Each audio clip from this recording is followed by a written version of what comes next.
Natalie Jill. Thanks for joining me today on Unprocessed Your Diet. Today, we're talking about autoimmune, mainly rheumatoid arthritis, and the question of, can you help alleviate symptoms with your diet? And actually with any autoimmune disease. Now, I'm certainly not a doctor. I'm a licensed sports nutritionist, and I want to share information, what's worked with my clients, what's worked with my friends, not to replace your doctor's advice. So you always want to check with your doctor on anything, but I want to share an experience I had, and I've got my guest here, Ahslyn, and Ahslyn works with me, and she actually has rheumatoid arthritis, and I want to take you through her journey and her experience with changing her diet and switching to an unprocessed food diet.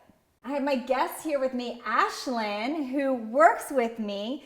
But the reason I wanted to interview her and have you meet her is not just because she works with me and she's amazing, which she is, but because of her experience at a young age being diagnosed with rheumatoid arthritis and then celiac and another autoimmune disease, and what changed with her through her diet. So thank you, Ahslyn. Thanks for having me. Sure. So take me through a little bit more about what happened. How did you even find out you had rheumatoid arthritis? And that's something close to me. I think I've told you, my aunt actually passed away from complications with it over years and years. Yeah. But talk about your experience. How did you even know you had that? I was 18 years old and I was having all kinds of joint inflammation. And I was like, what's going on? I'm 18, I'm active, I'm healthy. And I was feeling crippled. And one night I just woke up and in extreme pain. I couldn't walk. It was kind of a dramatic scene, to be honest, but I went to the emergency room. Nobody could figure out what was going on. All I knew was that I had inflammation in my joints. Now, when you said you couldn't walk, it was because you literally couldn't walk, or is it just that it was so painful? It was so painful. So I still had motion in my joints, but it was just, I literally couldn't even put my foot on the ground. Wow. It was bad. But now, was that the first time that had happened, or did you have ongoing symptoms before that? Yeah, it was the first time that it got so extreme. I'd always had joint pain, but I just chalked it up as, I'm an athlete, that happens to athletes, whatever. And, I would have constant stomach aches, but I just thought that's how you feel after you eat. And I never really knew what it was to feel normal after I ate or what it was to feel normal in my joints because it's all I knew. And you thought you were eating pretty healthy, right? Yeah. You would follow just what you thought you knew to stay thin and... Exactly. Yeah, I mean, to be honest, bagels was my favorite food.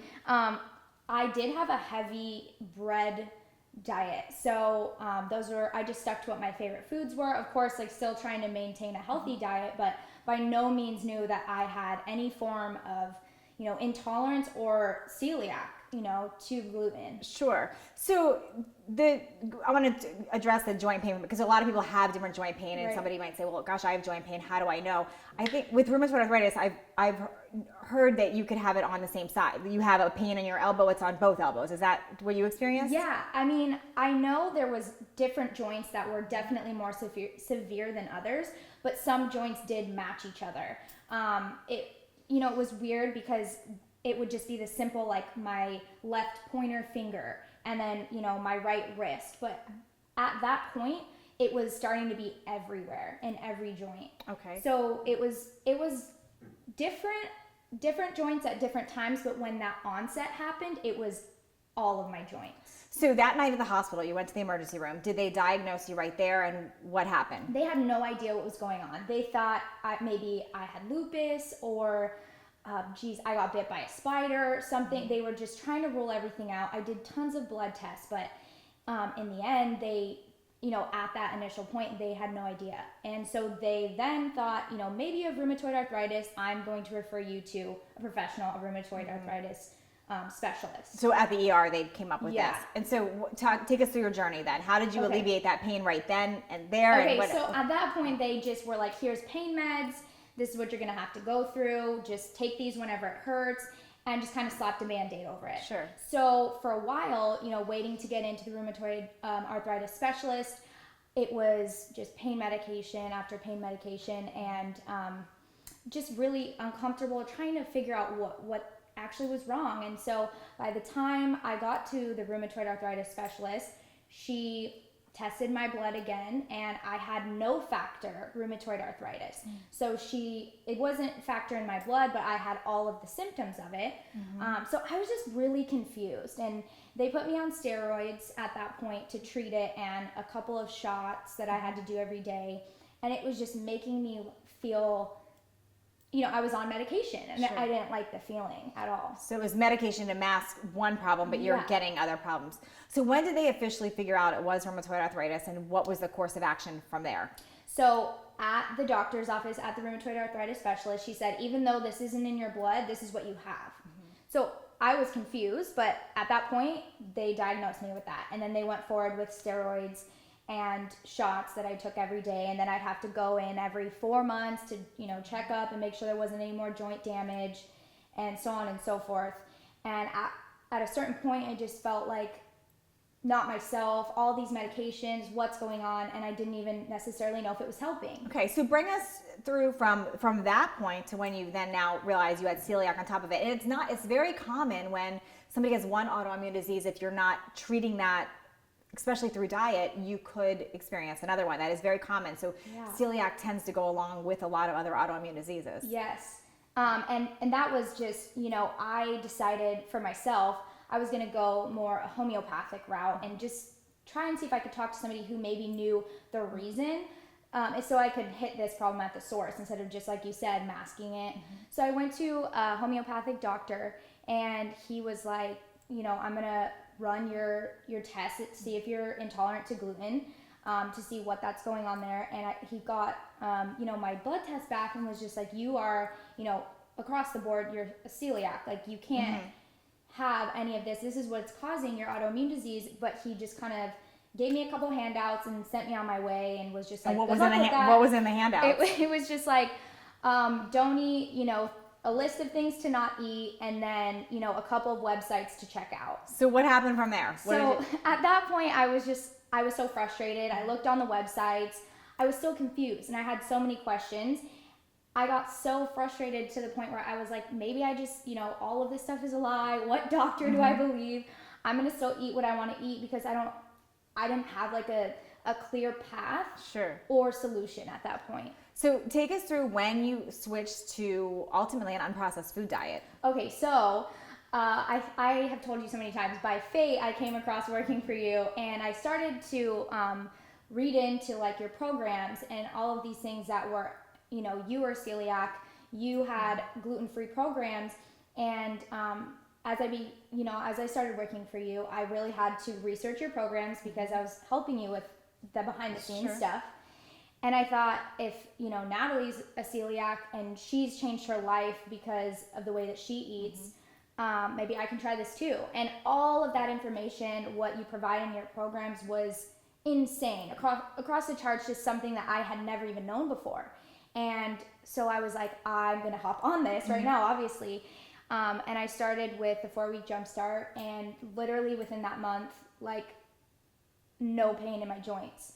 And I know I've told you multiple times, thank you and everything, because it really did change the way I looked at just health. And then as far as longevity in my body, how much I really need to take care of it and how I need to be eating. Sure. Yeah. So joint pain is minimal or gone at this point? It's gone. And sometimes if I do eat out and I accidentally come across like a sauce or something that I didn't know had gluten in it or whatever, I can feel it. Like, I can literally feel it in my, okay, maybe it's kind of like, how like people with arthritis know it's going to rain or whatever, but like I can really feel in my joint, like, okay, that was probably not gluten free. So it's interesting, it goes to your joints before your stomach or anything even. I can tell in my stomach that it hurts, you know what I mean? But like it definitely shows up in my joints as well. Sure. Yeah.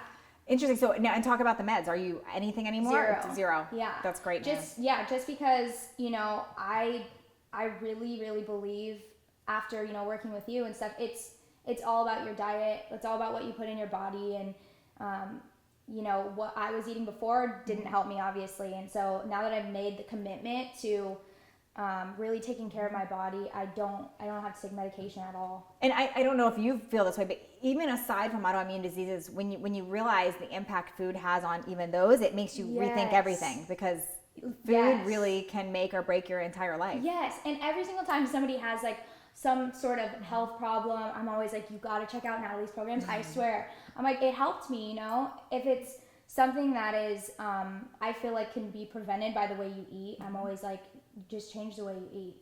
So what advice would you give other than my programs, which thank you. This wasn't supposed to be a commercial, but thank you. Thank you. No, I'm being it's honest. good. I love it. But what advice would you give somebody? What would, if somebody says I think I have rheumatoid arthritis, or I'm sensitive to foods, what would be the first step that you would suggest? I really, besides Natalie's programs, I really think just researching as much as you can about finding out the effects gluten really does have on you if you are celiac, and making that commitment to the longevity of your body, and really just your nutrition being on point. And at the end of the day, what you put in your body really does affect the way it works. I guess the one thing that helped me was your program, so that's what I can recommend at this point. But I feel like just educating yourself on that, and really making the commitment to yourself. It's a serious thing, and just by what you eat, you can change the longevity of your body.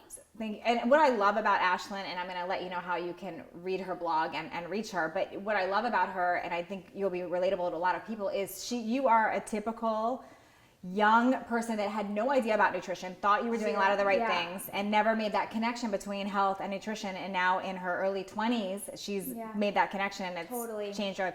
So Ahslyn's got an amazing blog about her journeys, and includes this journey. Yes, it does. Okay. It's theahslynreport.com. So www.theahslynreport.com. I have tons of motivational blogs and stuff, and this story is included as well. And you can check out also links to the programs that she did, so you can ask her questions too, right? Yes. Love it. Thank you, everyone.